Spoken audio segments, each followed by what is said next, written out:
Hi there, this is Charlie Destries with some more thoughts on selling in the biotechnology life sciences world. This topic, though, is rather general. It could really cover any industry, and it's called follow-up. Follow-up is the lifeblood of any sale. I don't care if you're following up on M&A activities in a business development sense, in the big picture sense, or following up on a $300 reagent sale at Johns Hopkins University. Follow-up is really the active ingredient for businesses to stay healthy. Without that active ingredient, businesses often wonder why aren't they succeeding. And yet, in a survey that I did a long time ago, it's about 10, 11 years ago now, I actually, sometimes you wonder how you do these things, but I actually spent about 18 months tracking 750 companies. I did 750 requests for information and tracked how many of them actually responded. About 75% did. And then how many actually followed up on my request for information. And I posed as a small company scientist, that kind of a thing.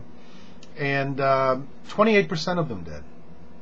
28% follow-up on the original 750 or so that I followed. And of those 28%, the average follow-up time was something like 60 days. By that time, typical scientist or customer would have already forgotten what they asked for. So, let me ask you this. You're a company with salespeople, distributors, distribution channels, and you're spending money going to a trade show. This is so typical. You go to a trade show, you spend $10,000, $15,000, $20,000 bringing 3, 4, 5, 6 people there, put up a fancy booth, stay in fancy hotels, buy fancy meals, and you gather the leads. That's the purpose for going, right? Showing up, creating awareness, but more importantly, gathering sales leads. People who come to the booth and say, that looks pretty interesting. Give me a call on this. And you fill out all those little forms and those little buttons, and you maybe put it through a fancy processor. These days you could even barcode it. And they take the little badge and right across, boom, information, right? We're overloaded with information. And you might even have it directly land into your Salesforce.com CRM. So far, so good, right? I will make you a bet that if I did that survey today with all our fancy stuff. Now remember, when I did the survey, email was hardly used in business. Fax machine was still pretty cool. Cell phones were only just coming online. I mean, people still didn't use them in the field. Laptops were kind of heavy. And there was really very little in the CRM world. There was ACT, and maybe Goldmine, and maybe a couple of others. So things were quite different back then. So you'd think with all these improvements with our technologies and our communications and our ability to handle lots of data, lots of information, have it at our fingertips, that the follow-up rates would be better. Well, I haven't done a survey. But I'll tell you right now, speaking to companies, and I speak to lots of companies out there, that follow-up is still an issue. Well, why is that? We spend so much trouble and time creating these opportunities, and yet we don't follow up. Well, a bunch of reasons. Sometimes it's just fear of rejection. People basically today will pick up the phone, dial that number, and hardly ever, probably 80% of the time, get a voicemail. And so the question is, what do I do? Should I leave a voicemail message, or should I send an email? Most people choose to send an email. What's the problem with that? People are inundated with emails. They don't see it. They don't read it half the time. Well, maybe I'll pay a visit. Boy, cold calling today's tough with security after 9/11. I mean, it really is a tough thing. So how do you follow up in an environment where following up is sometimes tough? Well, first of all, you've got to do it. That's number one. And I'll say right now, at least half the people out there are not following up on their clients, potential customers.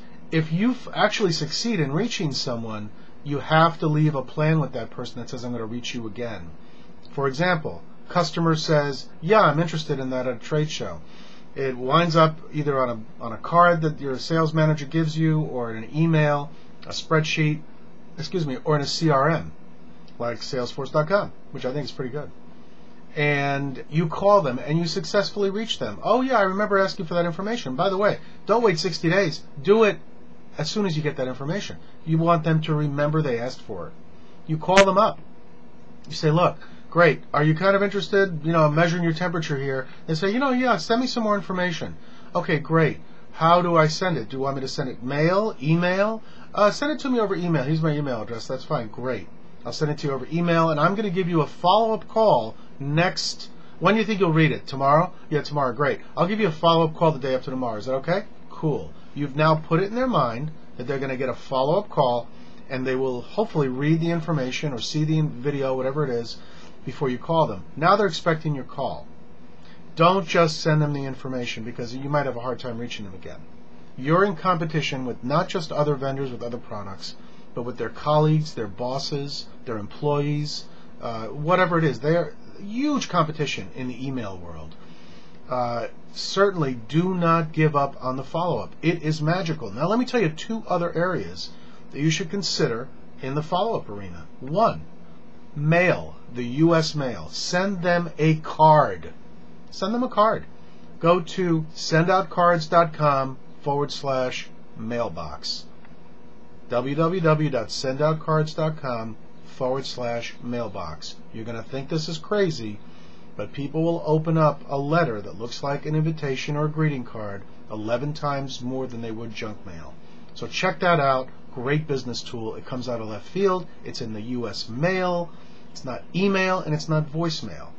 It's old school. My school. But you know what? It's another tool. And then the other one is video. Send them a video email. And there are choices out there, and if you're interested in learning more about it, let me know. But do something different. Don't just give up on them. Don't leave a voicemail and hope for the best and then never call them again. You've lost the opportunity. It's all about momentum. You have to gain the momentum. You have to be a follow-up evangelist. And I realize today companies are demanding all this information being put into CRMs. The problem with CRMs today is that, if you burp, you have to put it in there, burp to 12 noon after I talked to him, and then, I went and took a pee at 1 o'clock. Look, do the best you can there. It's not about information. It's about, are you following up? Are you putting together a plan? And I guarantee you, if you're doing that, and you keep the bosses happy by putting all that information in there, that your sales will go up. When your sales go up, trust me, you're in a much better position. Follow up, follow up, follow up. I don't care how you do it, but don't wait to do it, and don't just give up after one try. This is Charlie Destries. I hope you have a great biotech week. Take care of yourself. Bye now.